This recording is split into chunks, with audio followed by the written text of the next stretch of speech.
All right, we're pleased to present now our first student speaker of the day. Ashley Snell is a second-year law student here at Texas Tech, originally from Austin, Texas. Before law school, Ashley graduated from Texas Tech. She spent a lot of time here in Lubbock with a degree in finance. Currently, she's a staff editor with our journal, as well as involved in the Dean's Ambassador Program, an active participant in the Board of Barristers Advocacy Program, as well as the organization of women law students and the Red Raider Bar Association. Ashley will be presenting on the new IRA rules, Wreak, Havoc on taxable income and inherited IRAs. Please welcome Ashley Snell.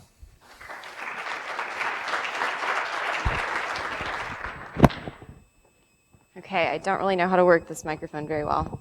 I heard I was following Professor Beyer, and I was like, oh gosh, I can never match his level of enthusiasm. So also I'm talking about IRAs, so there's that. But as Evan said, my name's Ashley Snell, and I'm really talking today about two court decisions. Let's see if I can get my PowerPoint to work. Nope. Well, I can just go sans PowerPoint if need be. That's okay.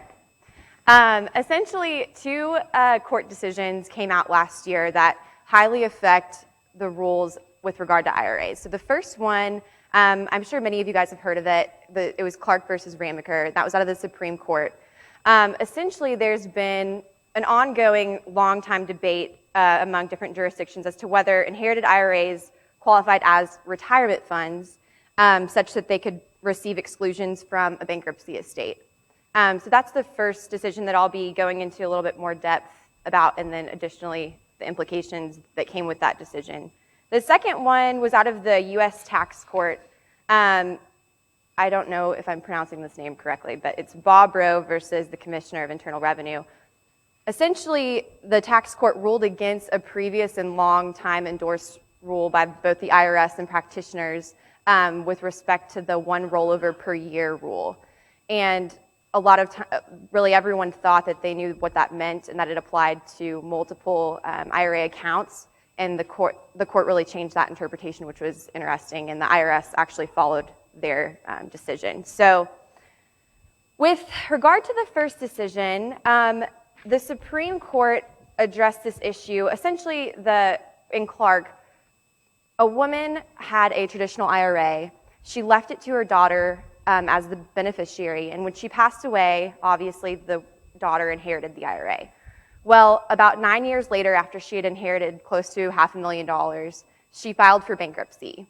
And her objective was to obviously protect those funds from the bankruptcy creditors, as the bankruptcy code provides, to protect retirement funds from bankruptcy.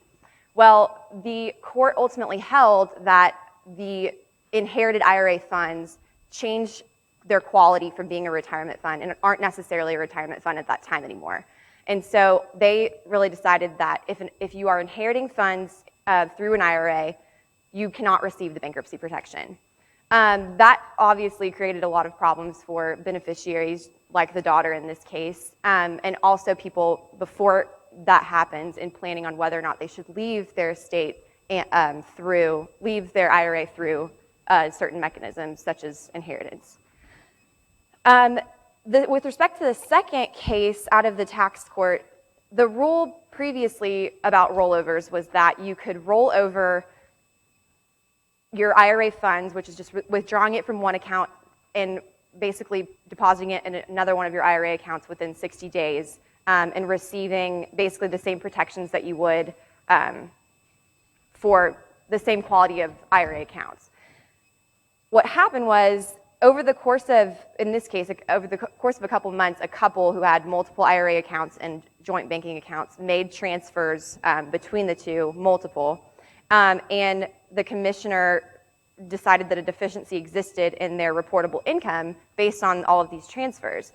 The court ultimately decided that individuals cannot make a non-taxable rollover from one IRA to another IRA if they've already made a rollover from any of their IRA accounts. So that changed the entire interpretation from what everyone thought practicing, as well as what the IRS in their publication recommended, which was that the limitation applied on an IRA by IRA basis, and now they're saying it applies per individual.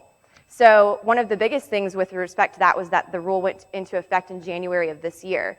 So the big question was, if you made a transfer or a rollover in 2014, does that count in the aggregate whenever the rule becomes in effect, although it happened before the rule takes effect?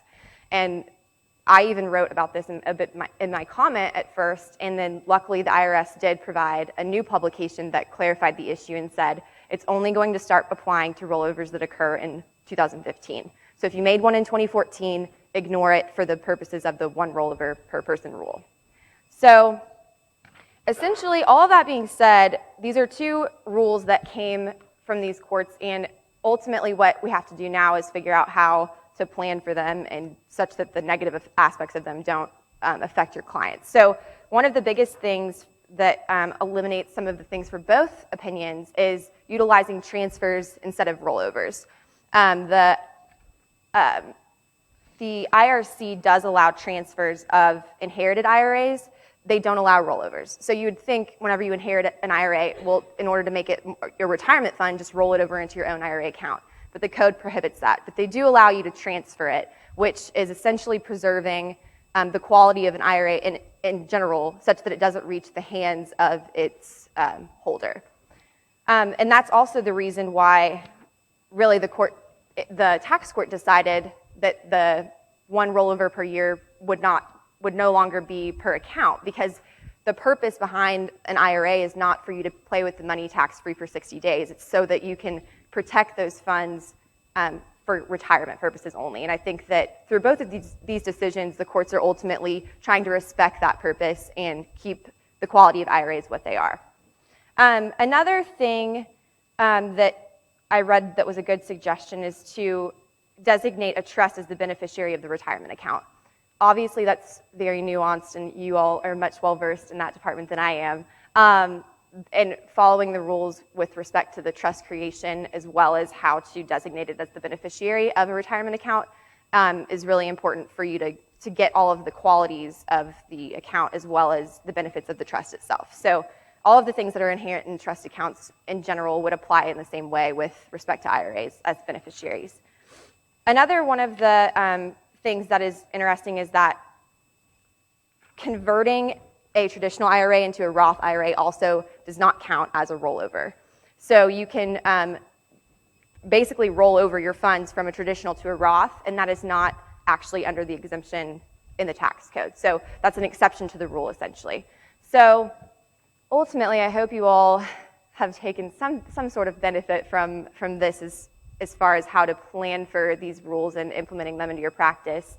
But I guess the message is just to beware with respect to IRAs and how the courts are handling them, and to remember why we have them, the qualities that make them what they are, and that ultimately the courts are going to want to preserve those purposes.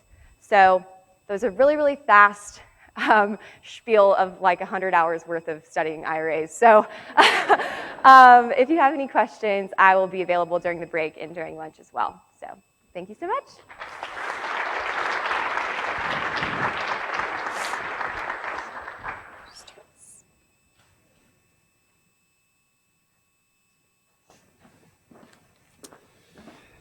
Thank you very much, Ashley. We're now going to take another 10-minute break, so we will be back here at 11:25.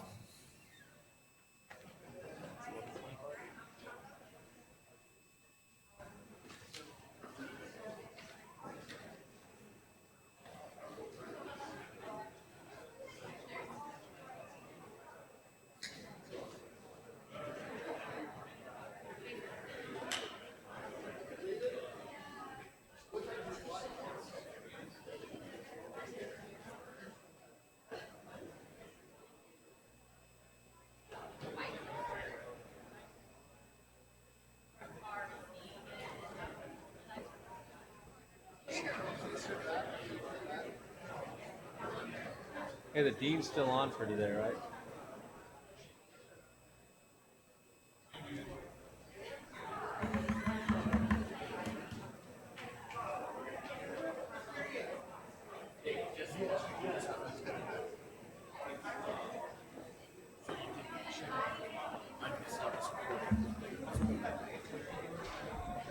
me.